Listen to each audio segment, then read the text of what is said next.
Halo, perkenalkan nama saya Jika Iren dari kelas LG24 dengan nomor NIM 2602163840. Yang pertama ada diagram 5 Force dari perusahaan Mandiri Tuna Finance. Berikut adalah diagramnya. Identifikasi dan daya saing perusahaan Mandiri Tuna Finance sudah bisa dirasakan dengan adanya penerapan teknologi berupa software MT-Vigo. MT-Vigo sendiri difungsikan sebagai alat untuk mempermudah konsumen untuk mendapatkan informasi perusahaan, seperti produk, rate bunga, spesifikasi kendaraan bermotor, harga, dan alamat kantor pusat maupun cabang. Penerapan ini membuat daya saing Mandiri Tuna Finance bisa mendatangi perusahaan-perusahaan sejenis. Dengan keunikan tersebut membuat Mandiri Tuna Finance bisa bersaing di era sekarang. Penggunaan sistem operasi pendukung pada perusahaan Mandiri Tuna Finance adalah pilihan yang bisa diandalkan dalam perusahaan ini. Karena Mandiri Tuna Finance memiliki aktivitas yang memerlukan operasi pendukung sebagai penyaluran informasi antara kantor cabang ke kantor pusat dengan tujuan sebagai hubungan dan pengambilan keputusan secara cepat. Berikut adalah diagram Porter Value Chain dari perusahaan Mandiri Tuna Finance. Berikut adalah penjelasannya. Dalam aktivitas primer terdapat 5 hal yang perlu diperhatikan, yaitu yang pertama adalah inbound logistik. Inbound logistik adalah penerimaan barang dari luar ke dalam perusahaan.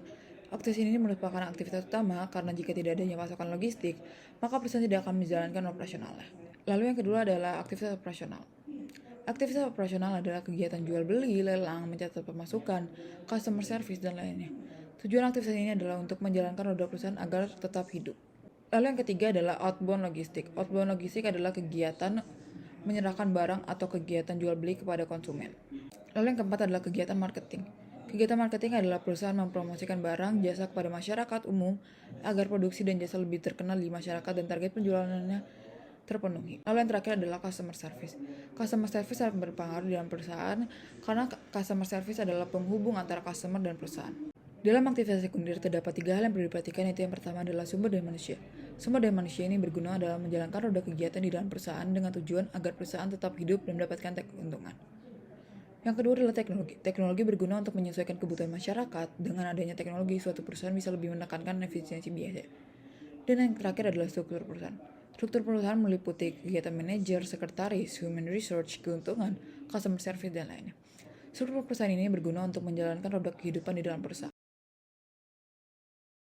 Rantai nilai atau port value chain dipakai untuk menganalisis permasalahan di kelima aktivitas utama maupun aktivitas pendukung. Rantai nilai juga dipakai untuk mendata adanya aktivitas dan pergerakan roda suatu perusahaan. Dan di sisi lain juga digunakan untuk menstrukturkan kegiatan roda perusahaan agar sesuai dengan rencana dari perusahaan itu sendiri.